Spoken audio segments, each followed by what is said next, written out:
So, look, this lesson is not all doom and gloom. I just want you to understand there's two things going on. One is having diversity can be really important, but it comes with problems.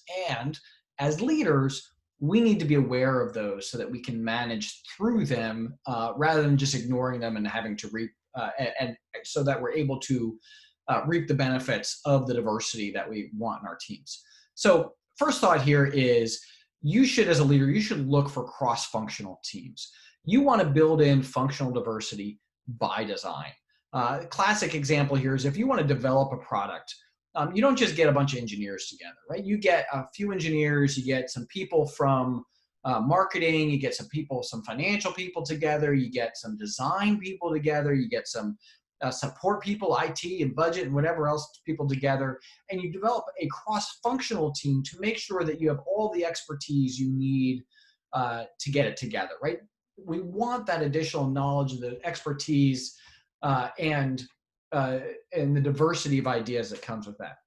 The other thing that happens is when people are part of these cross-functional teams, they can take back to their home organizations the learning. And so the whole organization learns about people on other teams. That could be an important piece too towards helping the organization. Now, again, the disadvantages here is those competing viewpoints, that's going to develop subgroups and people can start to hurt relationships across those teams. And so we need to manage, just like we always do, we need to make sure that we're managing conflict constructively. So some things that leaders can do. One, if we're talking about reducing in-group and out-group biases, first thing that we want to do is make out-group members individuals. Ignoring in-group and out-group biases isn't really the answer, but also just talking about how great the out-group is also is not an answer, because that tends to also be stereotyping. We want to look at the members as individuals, which means that we do this through increased contact. And look, this actually takes a while for increased contact to make a difference. It's not an immediate thing, but increased contact, more interdependent activities among group members, cross-group friendships are important, and also to ask people to do some perspective taking. Help them to see things from the other group members' perspectives. Talk about the other group in terms of pluses and minuses that they bring, and not just the pluses of the group. Because again, that's still just a stereotyping problem. We want to see these people as individuals. Classic case where I had an issue with this was when I was on the Mustang, we home port shifted to Japan. And as part of that, although I was the weapons officer, or actually at that time I was the combat systems officer, and although we were bringing with us certain members of our combat systems team, we were also going to bring in actually all the CWIS, the close-in weapon system shop from another ship that was already in Japan and was getting ready to leave. Their CWIS shop actually just cross-decked onto our ship. Okay, so now the department head with this this work center in this division that is really from another ship. They're still wearing their hats. They still have this different identity as being part of another ship. These are people that they know. You can see where the social fault lines built right in. And so if you're going to, and now you have these in-group, out-group of the people who were on this ship before versus the out-group of these quote-unquote newcomers who would say, well, we're the people who've been in Japan before, so we know what we're doing.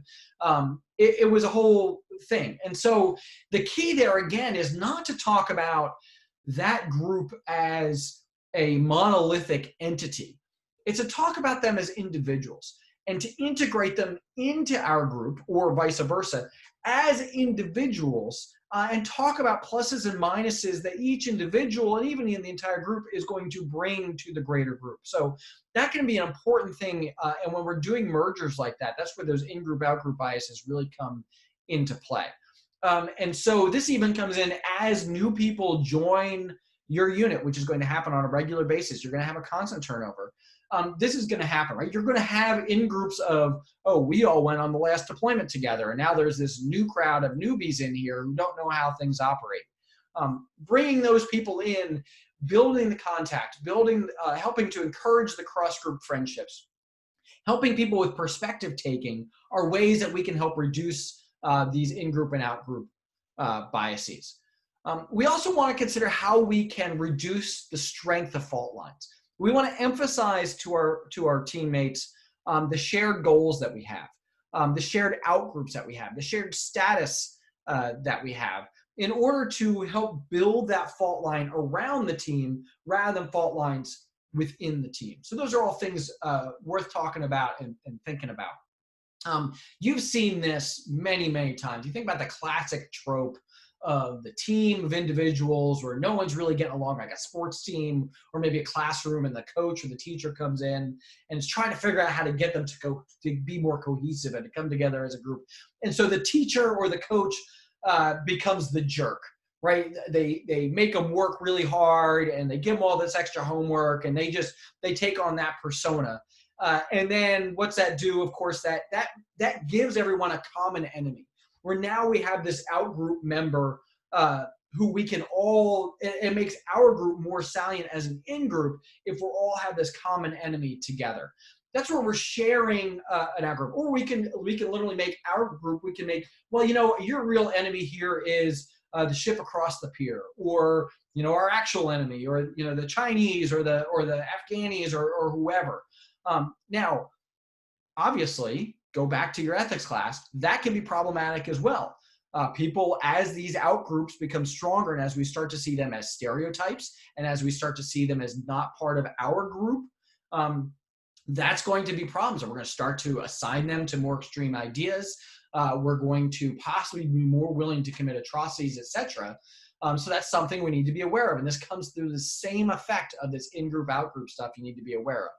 But changing where those fault lines lie by emphasizing shared goals and shared outgroups can really have effect on affecting subgroups within your team. You also, as a leader, need to create a context that supports diversity. You need to create that safe environment. We've talked before about the importance of psychological safety, the importance of allowing team members to have voice, allowing them to be able to talk and to provide their own context. So you need to have an open communication climate. You need to foment trust. You need to support people. And you can do this in a couple ways. Certainly, you can share your own individual perspectives. This is where it actually becomes useful for leaders to show their own vulnerability and to be willing to be seen as vulnerable. That allows other people to be willing to be seen as vulnerable and then bring their problems to you. You can also make sure that we share individual perspectives within the group and we value these cultural differences. The things that you do here have a modeling effect and also help create that culture and environment that then is going to value diversity. Another thing you can do, so this is at the kind of individual team level, creating the safe environment. The other thing you can do is make sure that you are paying attention to organizational issues. Make sure that the team is aware of superordinate goals and help emphasize that collective identity. Right? We do that in the Navy just by our uniforms. We establish collective identity. We do that on our ships by having ball caps or rockers on people's uniforms to help create that collective identity. And by talking about our team or whatever else. Doing that helps create that sense of collective identity that we're all part of the same group and whatnot. Obviously, you don't want to link diversity to task assignments. I'd like to think that goes without saying, but it's certainly very important. And so I want to talk about that specifically. That you don't want to say, oh, you're a part of this group and that's why I'm assigning you this task. Number one, that's kind of crappy. But number two, that's going to create a less diverse field and it's going to create a less safe environment for people.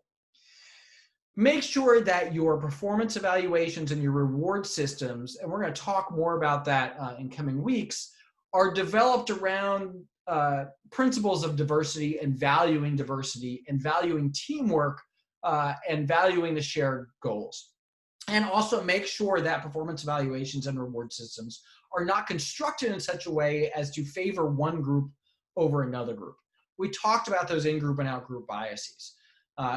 If left to our gut in terms of promotions and awards and everything else, we will tend to pick people who look, act, and think like us. However, if we create more objective criteria around our performance evaluations and around our reward systems, then we start to see a breakdown of the effects of in-group and out-group biases on those systems, which then helps the entire team to leverage the diversity that's in place. You've seen this even at your time at the academy, right? If we look at those, the aptitude system, where we look at the drop down list of attributes that we can give to someone. That's kind of this gut reaction to someone. Those tend to be very biased in terms of both gender and race. In fact, a professor here, Dr. Rosenstein, who's a sociology professor, actually did a study that really exemplified how biased those ratings can be, because they come from a gut reaction. On the other hand, if you look at the MDR, which is really, if used properly, we're looking at people's actual behaviors, that adds a level of objectiveness to the system. And that's one way that we can help make sure that we are valuing diversity and we're leveraging diversity instead of allowing it to become a problem for us overall. So listen, that kind of brings me to the end of this series on diversity and the importance of it. I've mentioned in class before how important it is, and a number of you have asked in class, okay, how do we balance the importance of diversity with the dangers that come with it, etc. Hopefully I've given you a little bit of insight into a little bit about that. I think when we understand I won't say the issues, but the problems that can come with diversity and where they come from, when we understand ideas of social identity, when we understand the biases that come with that, that gives us a better insight into how to deal with that. This is something that you are going to have to deal with throughout your career. These subgroups are going to develop no matter what you do. You being cognizant of them and how they're affecting your team is going to make you a better officer.